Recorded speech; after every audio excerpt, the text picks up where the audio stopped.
This month we are diving into Babel by RF Kuang. I'm so excited to chat about this month's book because it is so different from the book we read last month, Caraval. We'll be reading through the book together and I'll be giving you some live thoughts, reactions, and then at the end when I finish the book we will do a little review. So whether you read Babel already or are just curious, stick around and let's get into it. Also, at the end of this video, I will be announcing our book for the month of October, so stay tuned. Future me has tabbed so much, so excited. And let's get into the book. All right, girlies, I have my book.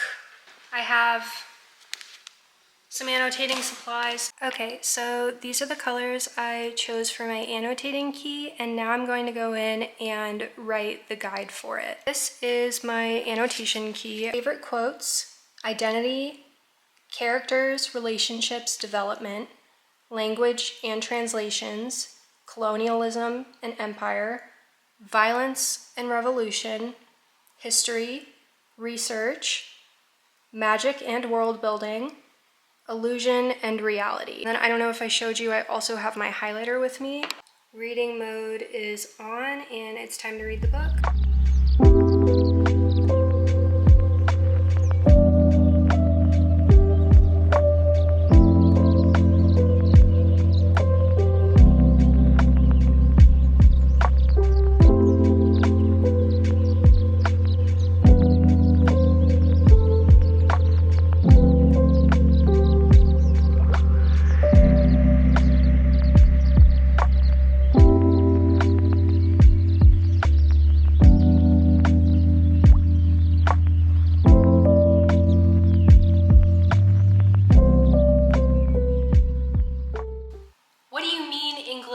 Use it. I know you have it. I'm already pissed off.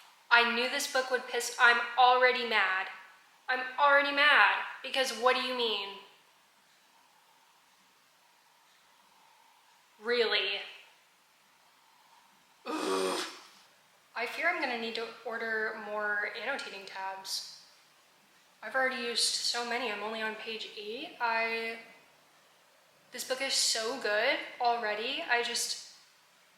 I have no words.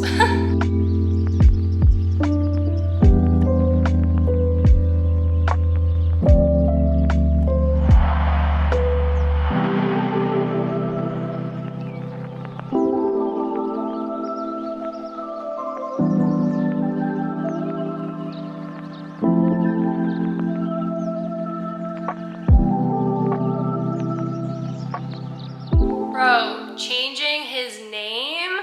I'm so mad. Oh my god.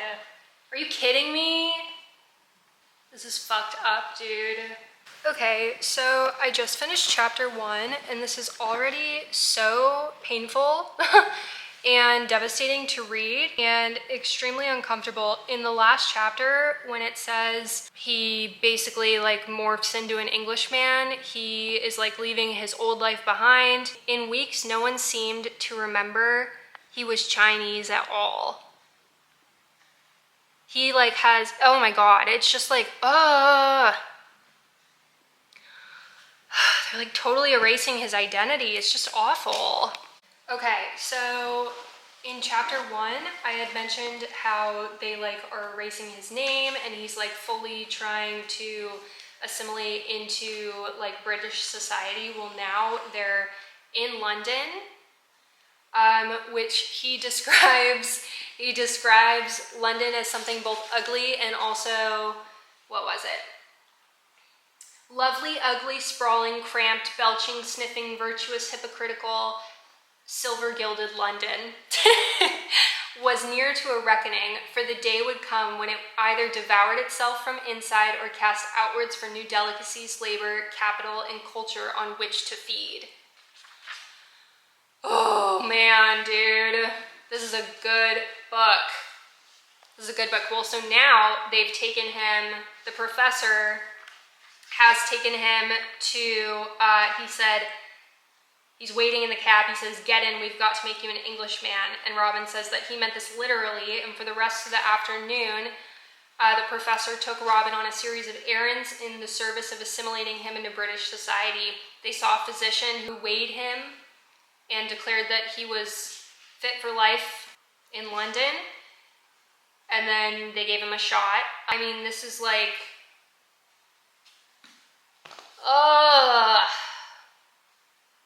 this is crazy. Given the way that the professor engages with Robin, I'm very curious to know if he's lost a son, or if he's had a previous ward who is no longer, that he was close to, that is no longer with him, because his like denial to consider him as a son and his like insistence on him only being his ward raises some questions for me. I'm very curious about, I need the lore on the professor.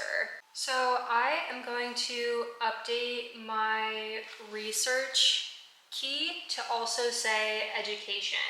More things might come up throughout the book, but so far, I mean, I've used like every single freaking one except for illusion and reality. This book is fascinating so far, and I'm so fascinated by like the translation. He's with a teacher. He's trying to learn Latin, the basics of Latin. So the teacher says, "Even the length of a single vowel matters, Robin Swift. Consider the Bible. Hebrew text never specifies what sort of forbidden fruit the serpent persuades Eve to eat. But in Latin, malum means bad, and malum, I don't know if I'm saying that right, means apple. It was a short leap from there to blaming the apple for the original sin. But for all we know, the real culprit could be a persimmon." Very interesting stuff. Okay, so I'm on chapter 3? Chapter 2 or 3? You're lying. These chapters are so long. I'm at the part where Professor takes Robin to get his first book, and he says you ought to know the feeling of acquiring your first book. And Robin thinks, pick one, just one of all these treasures. And then when they're checking out, there was a moment where oops, the water bottle's in the frame. He can't decide, like he doesn't know what book to get, and the professor's like, "Oh, you want to do this one? It's popular with boys your age." Robin nodded, he agreed. He knew that if he didn't decide now, he'd never leave. It says, "He was like a starved man in a pastry shop, dazzled by his options." I love that. I have like literally never tabbed a book this much. This is crazy. I'm on page 36. Do you see all of the tabs? I mean, it's insane. I'm gonna run out. I need to order them now, actually. The professor is beating the shit out of him, all because he was reading a book and he lost track of time and he's late to his lesson. But I think it has more to, I don't know. I'm confused about this. And it says that as he's like getting beat by this professor, he says all he felt was a deep bewilderment that this was happening at all. It felt absurd. He seemed to be caught in a dream. And then there's a line where he says that he knew very well what he was doing, that it seemed like the professor has done this before. Like he was hurting him enough, but not hurting him to the point where his ribs would crack, or like he didn't hit him in the head. He says, "I won't tolerate laziness under this roof." It's like, this is like difficult to read. This is hard to read. Obviously, it's gonna be uncomfortable. I mean, with the topics that are being brought up and discussed. All right, I just finished chapter 2, and these chapters are very long. So the last thing we talked about was how the professor was beating the shit out of Robin. Oh, and the next morning, the professor acted as if nothing had happened. He says, Robin was so grateful for this return to equilibrium that he couldn't find it in himself to even resent what had happened. After all, it never happened again. Robin made sure it did not. He spent the next 6 years studying to the point of exhaustion. With the threat of expatriation looming constantly above him, he devoted his life to becoming the student Professor Lovell wanted to see. So then it jumps forward 6 years, and suddenly his teacher, Mr. Chester, packs up his things after a lesson and says that he enjoyed their time together and says that now it's time that he goes off to college. And he had no idea about this. And the professor was like, oh yeah, I wrote to the school. You're going. I handled everything. They'll be expecting you. Didn't I tell you? So manipulative. I fucking hate this man. Chapter 3. So he's moved into Oxford and he has a friend. He's made a friend, Rami. And Rami's in a similar situation as Robin. And so they're bonding over that. And there's this part where he says he didn't realize how desperately he longed for a friend. And then there's this moment where he like wants to talk to him, he wants to bond with him, but he's like, what if he finds me dull, annoying, over solicitous? It's so good. And then like he initiates the conversation and the friend like beams back at him. I love this book. I'm literally never gonna shut up about this. This book is so good. Okay, so there's this part where they're talking. Robin offers that he's read Arabian Nights. Rami says, oh, Calcutta's not in the Arab world.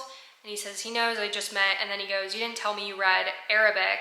And Robin says, I don't, I read it in translation. Rami sighs and goes, whose? And then they say, Jonathan Scott's.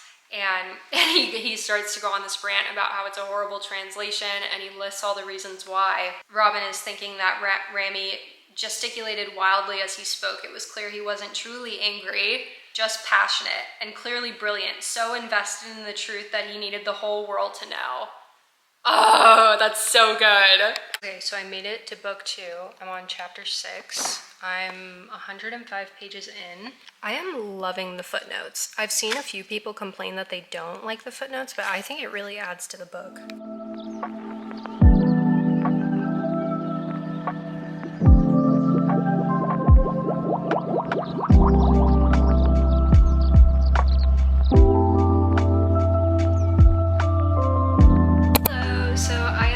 Back home at my apartment. We came home last night after spending a couple of days at my parents' house. Yeah, I am making some serious headway on the book, and my Amazon Prime order just got here. I'm on chapter 9 and I'm almost done with, this is my last one, and this is for colonialism and empire. I'm also using it to tab any like racism, sexism, classism, that all is going to fall under colonialism and empire. So far, I am really enjoying the book and like how he is getting to like bond with some of the other characters at Oxford, his cohort. They can like relate to each other, able to like connect through their individual struggles. And it seems like he's really developing a sense of belonging there, but I did notice maybe some foreshadowing, which I'm a little bit scared. I'm scared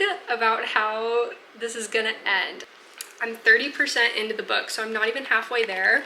I'm like really, really concerned for the rest of the book. I don't know what's gonna happen. Like, we're being introduced to the secret society and we know that Griffin is his half-brother, but we don't really know anything else than that. They're kind of just letting us know that he's like done some runs for them and he's never really like, he doesn't know who's involved necessarily. I think he's starting to panic about like taking a job like with the university after he graduates. I think he realizes that he'll have to give up his ethics and morals to be able to live this like cushy English colonialist lifestyle. So definitely, it's a very intense read. I would definitely look up trigger warnings before reading it.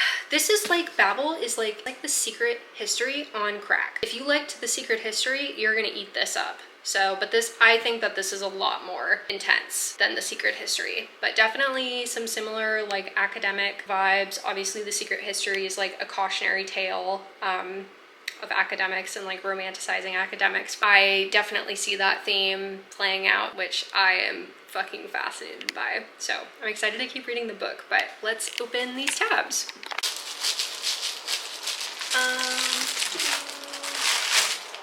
Yay!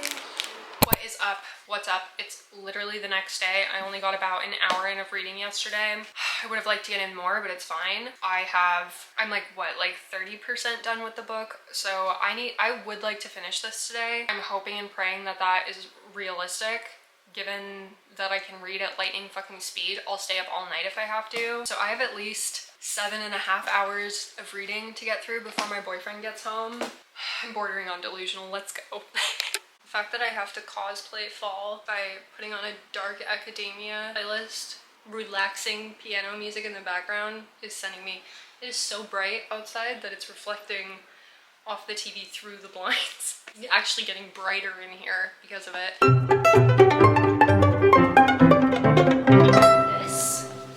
This right here, so interesting. So I'm really enjoying this book, and I'm especially enjoying like the academics of it all. Like I'm really interested in the etymology aspect of it. I think that it's like super cool. I am feeling like a lot of it is like going above my head. Like I feel like I'm being delivered like so much information at once, which is like good. It's getting me like really involved, but I'm feeling like it's a little bit hard to keep up. I mean, I guess they're like setting up the plot still. It's just a lot of information to take in.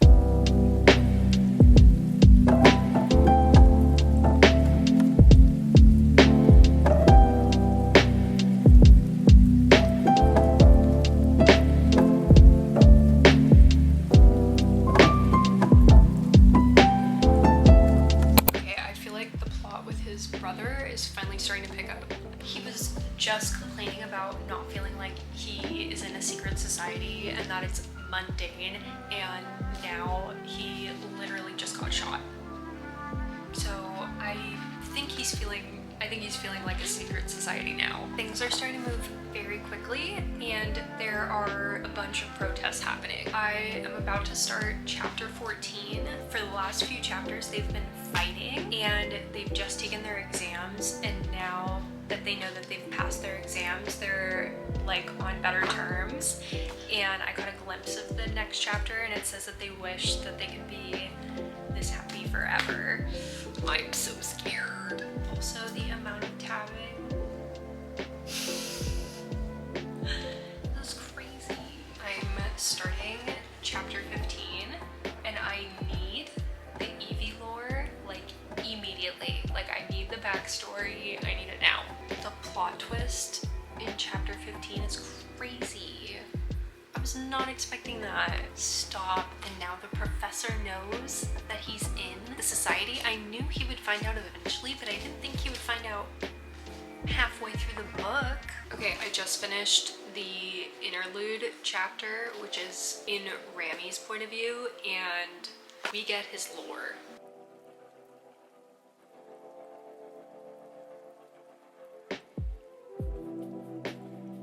Okay, so I wasn't able to finish the book last night. It is the next day, but I did get to the end of book 4, and there's a lot that happened. There's a lot that I want to talk about, so let's go over book 4. I feel like halfway through the book is when things like started to pick up with the plot, the secret society and his brother. Now that we're at the end of book 4, things are happening. It's getting crazy. It's moving very quickly. It's very fast paced. It's devastating. It's so sad. You start the book off and you're like, oh my God, this is so hard to read. This is very sad. It gets sadder. It keeps getting sadder. We see the characters starting to question how much they're actually willing to sacrifice for change, to be able to make change happen. Part 4 of the book definitely starts to explore some of the darker things that come with revolution and what it really takes to incite change. You can see that the characters are beginning to like reconcile with the weight of their choices and the choices that they've made. It's super, super intense, but it is really well written, and I feel like the plot is really taking off right now. The tension that we've been feeling up until this point so far is reaching its boiling point. Things are getting intense. Some of the characters are starting to make choices that are very very selfish and extremely cruel. I think that is what makes this part of the book so intense. There's this like moral gray area that is making this part of the story so compelling. Their sense of hope and their sense of friendship is starting to crumble before them, and you're really starting to see how revolutions aren't so clean cut. The stakes are high. The stakes are very high, and I'm excited, but I'm very nervous for how this is going to end. Ugh. We're left wondering if we can ever truly escape the systems we're a part of, or are we always going to be complicit in some way? It's definitely leaving me feeling uncertain. You can see that the characters just are trying to do what they think is right, but they're going to have to live with these consequences forever. You can see that our main character Robin is starting to question everything, whether he's even doing the right thing. He's questioning whether it's even worth it anymore. This part is like so hard because you can start to see, this is where you really start to see how much he's changed. He's like no longer this young boy who thinks that language and knowledge can save the world. He's starting to understand that revolution is going to be a lot more devastating than he initially realized. It's almost like as if he didn't really know what he was getting himself into. Things have quickly gotten more serious. The stakes are a lot higher. It feels like up until this point we've only heard in the background about things happening. At this point it's starting to feel like, okay, it's not something that they're just like talking about, it's like quickly becoming a reality. They are going to lose things, people, they are going to have to make sacrifices, and you can see them coming to this realization of like, wait, I don't think I was necessarily willing to give up this much of like my life. Okay, let's get into the last part of the book. I'm nervous. Things are going down. Things are happening. This is really sad. Ugh.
Finished the last part of Babel, and obviously I tapped a lot. Obviously I had a lot of thoughts, I had a lot to say. I'm devastated. I feel like I'm still processing the book. I feel like I'm processing what happened. I feel like I'm going to be processing this for the rest of my life. I feel like I am going to be like, there's so many things that I could think about. I feel like I could go back in and like come up with so many more annotations and have so many more thoughts, and just like, I do feel like there were parts where it was a bit like dense academically, and like I was saying earlier, I felt like a lot of the references went over my head, and I did feel like I needed to like stop and Google and like fact check and look things up, look up definitions, and a lot of that kind of stuff is in here in the footnotes. She does a really good job of that, but there were some parts that I just was like, hold on, I don't know what you're talking about. So I had to like kind of look that up on my own, and I did a lot of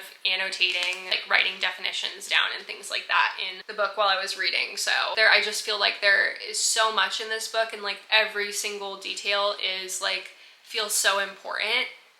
So I just feel like there's like, and obviously I read it really fast. I read it within a few days. I could have sat with this a lot longer, but I really just pushed myself through it, and it was intense. The final scene is heartbreaking, and it leaves you with a lot to think about and a lot to process, and it's deeply, deeply painful. I mean, the entire book really is, but the ending is just like,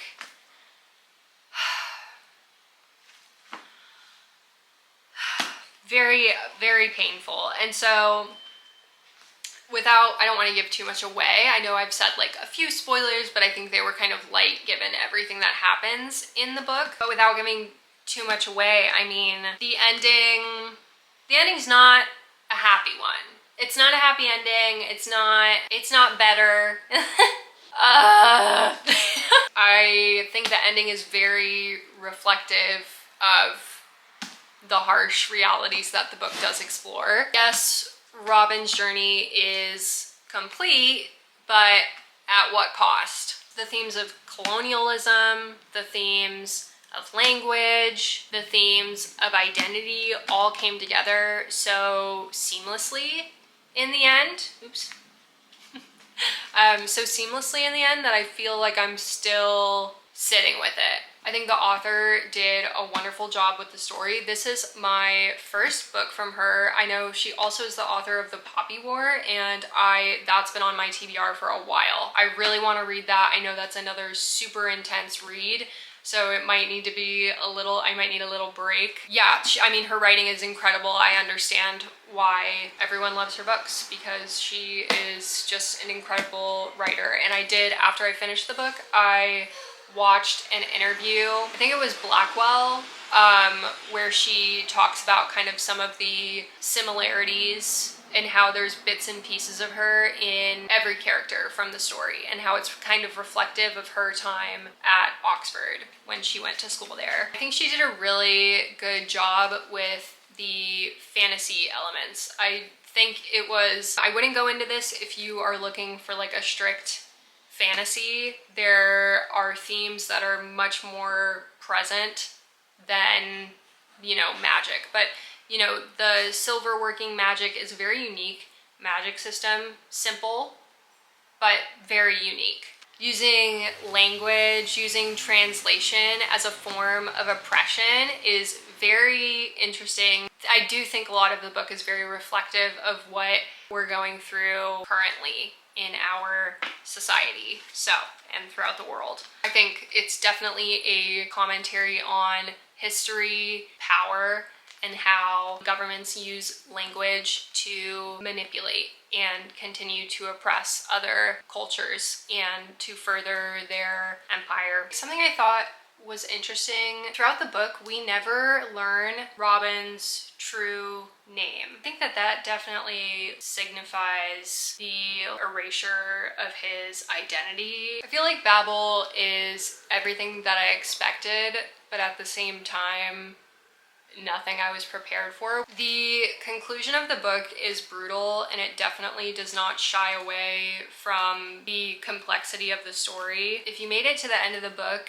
you know what I mean when I say that I'm going to be sitting with this and processing this for a long time. The ending is messy and it's painful, but it's real. There's a sense of loss that haunts the ending of the book. It really just leaves you questioning so much about justice, sacrifice, and by the end of the book, I mean, the characters have been on their journeys for a very long time. By the end, they're not the same people who they were at the beginning. I mean, when we meet Robin, he is a little boy. What is he, like 12, I think? They're not the same people that we met at the beginning, and honestly, I'm not the same after reading this. I'm not. By the end of the book, Robin is understandably hardened. He's become a lot more cynical. We can see that he's holding on to this hope, this small bit of hope, even as everything else is falling apart around him. His struggle with identity really comes full circle here. He's never fit in to both worlds. He's never felt like he belonged with both cultures, and you can see that there's this like really overwhelming sense that he's been being used by the Empire this whole time. His actions are obviously driven by grief, but I also think he's trying to reclaim something for himself. I think maybe in his final act, he is finding power through that. The ending for the characters is extremely heartbreaking. They've been fighting for change for so long, and they're starting to realize that like it's not as easy as everything will be fine or we'll just take down the system. The system itself is so deeply rooted in control, in power, in centuries of exploitation that even when you do make a change, you're wondering if that was even significant enough to make real change. They're left wondering like, is the fight ever really over? It's a very painful and uncomfortable ending. It's not wrapped up in a cute little bow. It's very painful. I think I'm definitely feeling emotionally drained after reading this book. I need to move on to something lighter next, a palate cleanser, if you will. It's just one of those books that is going to stick with you if you read it for a very long time. I think the thing that I'm taking away the most from this book is thinking about the true cost of change. How much are you willing to sacrifice? At what point does the price become too high? Especially in today's world where we are grappling with systems of oppression and power. These systems feel impossible to take down and dismantle. Babel doesn't give us the answers. It doesn't give us the answers, but I definitely think it gives us questions. And I think that is what makes it such a strong book. At the end of the day, Babel is a story about resistance, identity, and the complexities of fighting for what you believe in. It's not an easy read. It's not lighthearted. It's not a romance novel. It's not a romance novel. You will see that I had a tab in here for relationships. That's supposed to be around their friendships and how their friendships develop and the relationships between characters, not necessarily romantic relationships. I think it's this is probably the most thought-provoking book I've read since The Secret History, and I read that like 2 years ago, I want to say, so it's been a long time since I've had, and I mean, those are both like dark academia books filled with like lots of information, and I'm very interested in like the linguistics aspect of this. I do think if you're not interested in history or linguistics, that maybe this won't be as like good of a read for you. Yeah, I'm gonna be thinking about this one for a while. And I'd love to hear your thoughts. Let me know if you've read it. What did you think of the ending? How did you feel about some of the characters, their choices? Let me know.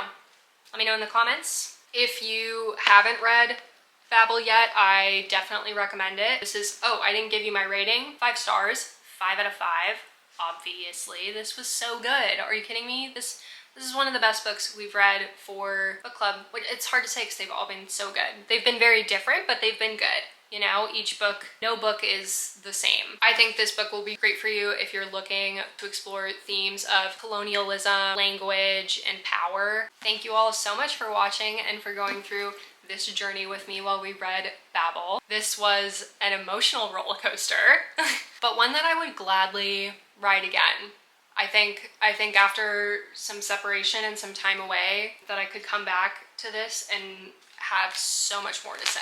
I'm so excited to announce that our next book for book club is going to be One Dark Window. I'm so excited. This is the perfect October read. Oh my god. Okay, let me give you a little bit of information. This is a gothic fantasy about Elspeth Spindle. That might be wrong. Do not quote me on that. Elspeth is a young woman who is living in a cursed kingdom, but she has a secret. She has a dark secret, and that is that a monster lives in her mind, and this monster grants her powerful abilities. She joins a quest. She learns to navigate treacherous alliances while struggling to control the monster within. This book is a dark, atmospheric tale of power, identity, and the price of magic. I believe this will have elements of horror as well, so I think that that is going to make it the perfect book club pick for October. I can't wait to dive into this book with you all. I'm so excited. Vlogtober officially starts tomorrow on October 1st, so we're gonna do 31 days of vlogs, hopefully. Hopefully I have the bandwidth for that. I think I do. I'm committing to it. This is me committing. I've been pretty good about posting videos every single day so far. Make sure you like, subscribe, and leave a comment down below. Let me know if you enjoyed the book, if you read it, if you're going to be reading this one. Don't forget to join my book club in the link down below. If you sign up with my code, you get a $5 discount to use if you wanted to buy a book through the app. You don't have to buy a book through the app, but you can. And you'll get that discount code if you sign up through my link anyway, so why not? Why not, right? With the cost of books these days. Thank you so much for joining me, and I will see you next week. Bye.